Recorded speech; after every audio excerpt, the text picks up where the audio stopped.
اچھا صاحب، یہ جو حدیث کے پرکھنے کے لیے آپ نے اس دن ایک تحریر بھی اس پہ لکھی تھی کہ ائمہ علیہ السلام کے اقوال کو قبول کرنے کے 3 شرائط ہے. ایک تو یہ کہ قرآن سے تائید ہو، رسول صلی اللہ علیہ وسلم کی احادیث صحیحہ اور سنت ثابتہ سے تائید ہو، اور تیسرے وہ قول خود صحیح کے مرتبے پر ہو اور ائمہ کا اس پر عمل کرنا ثابت ہو. اس کے اندر ایک تو رسول مجھے یہ سوال ہے کہ یہ سنت ثابتہ جب ہم یہ لفظ استعمال کرتے تو کیا یہ جو حدیث اور سنت میں فرق کے مفہوم میں آپ استعمال کر رہے ہیں، یا سنت سے مراد ہمارے ہاں یہ جو کہا جاتا ہے کہ جو تواتر عملی چلا آ رہا ہے، یعنی یہ مراد ہے؟ ایک تو آپ تھوڑی سی اس کی وضاحت فرما دیجئے گا، اور اس کے بعد اسی پہ ایک اور میرا سوال ہے. کیونکہ بنیادی طور کے پر بات یہ ہے کہ ایک بات طے ہے، اور وہ یہ ہے کہ ائمہ علیہ السلام کبھی بھی قرآن اور نبی پاک صلی اللہ علیہ وآلہ وسلم کی سنت ثابتہ سے ہٹ نہیں سکتے. بالکل ایسا. اچھا، سنت ثابتہ ہم کیوں کہہ رہے ہیں، احادیث کیوں نہیں کہا؟ جی، یہ کیونکہ احادیث میں تو 7 طرح کی روایت ہوئی ہیں، اور کہیں سے بھی آپ نقض نکال کے لا سکتے ہیں کہ آپ یہ کہہ رہے ہیں رسول اللہ سے تو یہ مروی ہے، یہ مروی ہے، یہ مروی ہے. لیکن سنت ثابتہ جو ہے آپ کی، اس کو وہ سنت ثابتہ ہے، اس میں دو بحثیں نہیں ہیں. صحیح. تو اس لیے اہل سنت کے ساتھ ساتھ اہل تشیع میں بھی سنت ثابتہ رسول اللہ صلی اللہ علیہ وسلم کی موجود ہے. صحیح. ٹھیک. اور دوسری جو چیز ہے وہ یہ ایک اہم بات ہے کہ نبی ائمہ علیہ السلام، دیکھیں ہر وہ حدیث زیادہ قوی ہو جاتی ہے کہ جس کے اوپر ائمہ کا عمل ثابت ہو، چاہے رسول اللہ صلی اللہ علیہ وسلم کی حدیث ہے یا خود ان کا کوئی فرمان ہے، کہ یہ نہ ہو کہ سلسلہ سند سے وہ متن جو روایت ہوا ہے وہ تو آپ نے کہہ دیا کہ صحیح سند سے ہوا، لیکن امام کا جو عمل ہے وہ اس سے مختلف منقول ہے. صحیح. تو وہ پھر اس کی سند کی اور اس کی کوئی اہمیت نہیں رہ جاتی. جو ان کی سنت ثابتہ ہے امام کی، جو کہ سنت ثابتہ رسول سے منسلک ہے، وہ بنیاد اس کی جو ہے وہ قرار پائے گی. صاحب، اس میں نے ایک حدیث پڑھی جیسے کہ جس میں یہ کہا گیا ہے کہ اذا ورد علیکم حدیثان مختلفان فارزوہما علی کتاب اللہ، یہ کتاب اللہ پہ پیش کرو.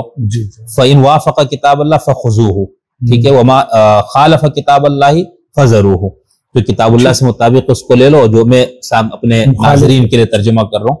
وَإِن لَمْ تَجِدُوهُمَا فِي کتاب اللہ، اگر وہ دونوں کتاب اللہ میں نہیں ہے تو یہ جو اصول آگے ہے فَأَعْرِضُوهُمَا عَلَىٰ أَخْبَارِ الْعَامَّةِ، اخبار عامہ، یعنی اخبار عامہ سے عام طور پر جو میرے طالب علم کے حساب سے سمجھ ہے کہ جو غیر شیعہ یعنی اہل سنت کی حدیث کی جو کتابیں یا حدیثیں اس پر پیش کرو، جو ان کے حدیثوں کے مطابق ہے اس کو چھوڑ دو، اور جو ان کے حدیث کے خلاف ہے اس کو لو. یہ کیا اصول ہے؟ مطلب یہ کوئی اصول نہیں، یہ بہار کی روایت ہے تو باقاعدہ بہار تو خود کوئی نہیں رکھتی.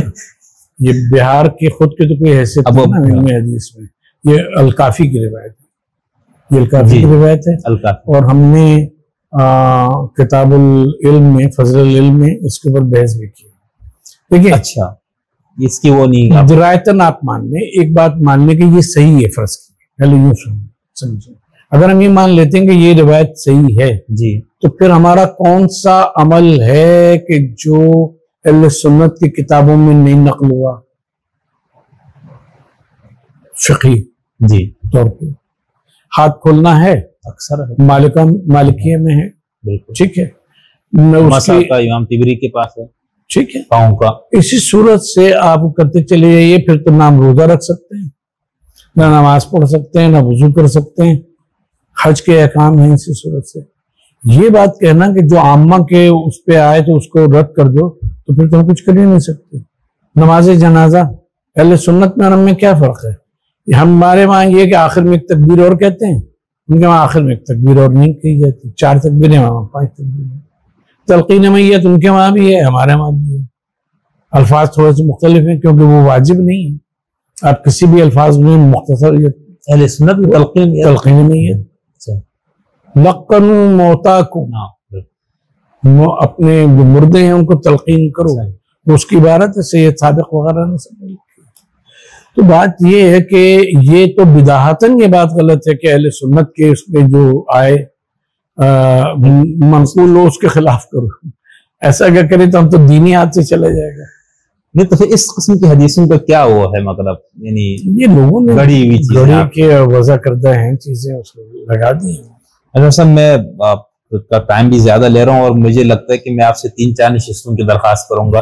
آپ کا جو ماشاءاللہ پوری زندگی جو آپ نے بہت گہرائی سے چیزوں کو سمجھ کے اپنے شخصیت کا، اپنے ذہن کا حصہ بنایا نا، تو وہ ہم چاہتے ہیں کہ ہم اس کو آپ سے پوچھ لیں۔ تو میں اسی حدیث سے متعلق 1-2 سوال ہیں، اس کا پھر اگلی کسی نشست میں باقی مسائل پہ بھی آپ سے یہاں پہ ہم ایک بات وہ کر دیں جو ہمیں گفتگو میں رہے گی۔ آپ نے یہ فرمایا تھا کہ ہمارے ائمہ نے تدوین حدیث اور تدوین روایت کے پر زور نہیں دیا، نظر نہیں آتا بظاہر۔ ایسا نہیں ہے، ایک تو ہم نے بتایا کہ ائمہ سے ائمہ نے روایتیں کی ہیں، دوسری بات یہ ہے کہ مثلا حضرت علی علیہ السلام کا تحریر کردہ یا تحریر کروایا ہوا، تحریر کردہ نہیں، تحریر کروایا ہوا ایک بڑا حصہ جو موجود ہے۔ جیسے امام علی علیہ السلام کی 1300 روایتیں، 13,000 روایتیں ان سے منقول ہیں، جس کو ایک جگہ جمع کر دیا ہے۔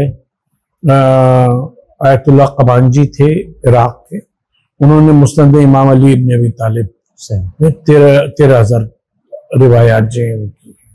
اسی طرح سے ہمارے وہاں عزیز اللہ اتارودی ایک ایرانی عالم ہیں، انہوں نے مسند بی بی فاطمہ سلام اللہ علیہ، مسند امام حسن، پھر مسند امام حسین علیہ السلام 3 جلدوں میں، پھر 2 ضخیم جلدوں میں مسند امام علی علیہ السلام، اور 7 جلدوں میں مسند امام باقر، 22 جلدوں میں مسند امام صادق علیہ السلام، امام رضا علیہ السلام کی مسند 2 جلدوں میں، اور امام موسیٰ کاظم کی مسند 2 جلدوں میں، اور پھر اس کے بعد کے جو ائمہ ہیں ان کی 1-1 جلد میں مسند۔